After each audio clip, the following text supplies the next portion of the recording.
अस्सलामुअलैकुम वरहमतुल्लाहि वबरकातुहू। अल्हम्दुलिल्लाहि रब्बिल आलमीन वस्सलातु वस्सलामु अला अशरफिल अंबिया वल मुरसलीन नबीना मुहम्मद व अला आलिहि व सहबिही अजमईन, अम्मा बाद। मेरे अजीज दोस्तों और भाइयों, एक सवाल है कि क्या मस्जिद में निकाह पढ़ाना सही हदीस से साबित है?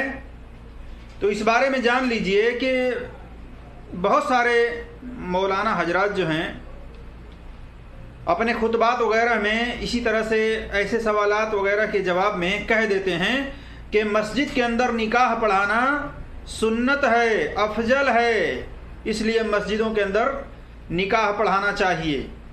और देखिए, ये एक दो मौलाना की बयानात को भी मैं आपके सामने ऐड करता हूँ। देखिए ये लोग क्या कह रहे हैं, इसके बाद मैं वजाहत करता हूँ इस हदीस के बारे में, मुख्तसर तौर पर तहकीक रखता हूँ आपके सामने। पहले आप सुन लीजिए कि ये मौलाना इसके बारे में क्या कहते हैं। मस्जिद में निकाह करने से मुताल्लिक तो हदीस शरीफ में इरशाद मुबारक है, रसूल करीम अलैहिस्सलातु वस्सलाम ने फरमाया, अअलिनुन निकाह वजअलूहु फिल मसाजिद, औ कमा क़ाल अलैहिस्सलातु वस्सलाम। हुज़ूर अलैहिस्सलाम ने फरमाया, अअलिनुन निकाह, निकाह का ऐलान करो, निकाह को मख्फी तौर पर न करो, उसकी तशहीर करो, उसका चर्चा करो, गवाह भी हो और ऐलान भी हो।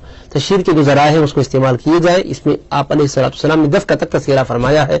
फिर उसके बाद फरमाया वजअलूहु फिल मसाजिद, निकाह मस्जिदों में किया करो। तो हदीस पाक की रूह से मस्जिद में निकाह करना यकीनन एक अम्र मुस्तहब है।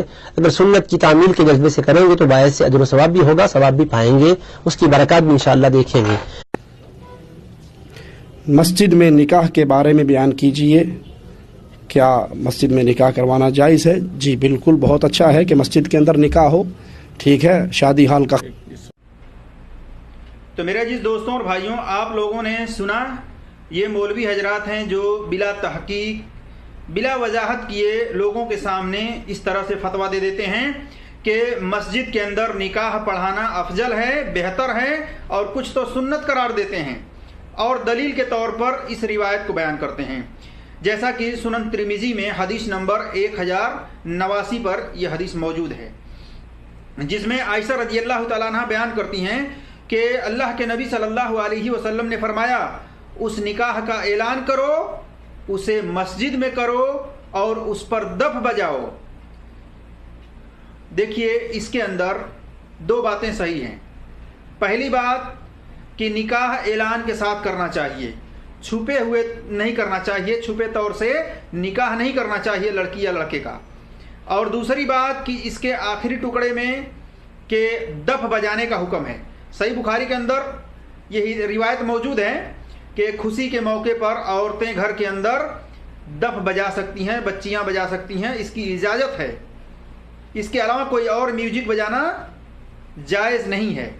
इसी तरह से इसके अंदर जो मस्जिद में निकाह करने का बयान है, ये अल्फाज ये सनदन ज़ईफ़ है, क्योंकि एलानिया तौर से निकाह करने के बारे में दीगर रिवायतें सही सनद के साथ मौजूद हैं।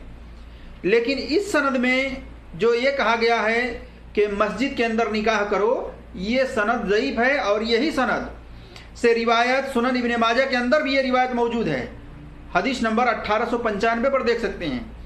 और जो सुनन तिरमिजी है, इसकी सनद में ईसा बिन मैमून ज़ईफ़ रावी है, इसको मुहद्दिसीनों ने मतरूक कज़्ज़ाब तक करार दिया है। इसी तरीके से सुनन इब्न माजा के अंदर यही सनद से रिवायत मौजूद है। इस सनद में खालिद बिन इलियास मतरूक और कज़्ज़ाब, इसको भी मुहद्दिसीनों ने करार दिया है। तो ये दो सनद से रिवायत है, इसकी सनद ज़ईफ़ है इस बिना पर कि इसके अंदर दो रावी हैं और दोनों को मतरूक कज़्ज़ाब करार दिया गया है। इसी तरह से सिलसिलतुल अहादीस ज़ईफ़ा में आप देख सकते हैं 982 पर इसकी सनद ज़ईफ़ है। इसको किसी भी तरह से दलील नहीं बनाया जा सकता और न कहा जा सकता है कि मस्जिदों के अंदर निकाह पढ़ाना सुन्नत है, मस्जिदों के अंदर निकाह पढ़ाना अफजल है, हरगिज नहीं। अल्लाह तबारक व तआला ने हर ईमान वाले को यह हुक्म दिया है, या अय्युहल्लज़ीना आमनू इन जाअकुम फासिकुम बिनबइन फतबय्यनु, ऐ ईमान वालो, जब तुम्हारे पास कोई फासिक खबर लेकर आए तो उसकी अच्छी तरह से जांच पड़ताल कर लिया करो, उसकी अच्छी तरह से छानबीन कर लिया करो। मेरे जिस दोस्तों और भाइयों, तहकीक करने का, छानबीन करने का अल्लाह तबारक व तआला ने हुक्म दिया है, लेकिन यह मौलवी हजरात हैं कि तहकीक नहीं करना चाहते। क्यों? तहकीक करने में इनके पसीने छूटते हैं।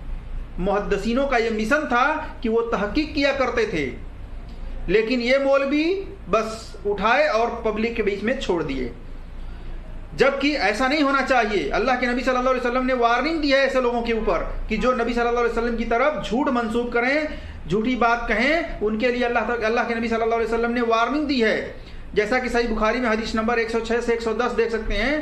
فرمایا اللہ کے نبی صلی اللہ علیہ وسلم نے من کذب علی فلیتبوأ مقعدہ من النار، جس نے جان بوجھ کر میری طرف جھوٹی بات منسوب کی اس کو چاہیے کہ وہ اپنا ٹھکانہ جہنم میں بنا لے۔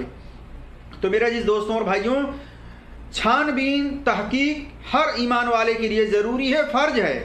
صحیح ہو تو اس کو لوگوں میں پھیلائیں، لوگوں کو بتائیں، اور صحیح نہ ہو تو اس سے اجتناب کریں، اس سے بچیں، اس کو نہ پھیلائیں لوگوں میں۔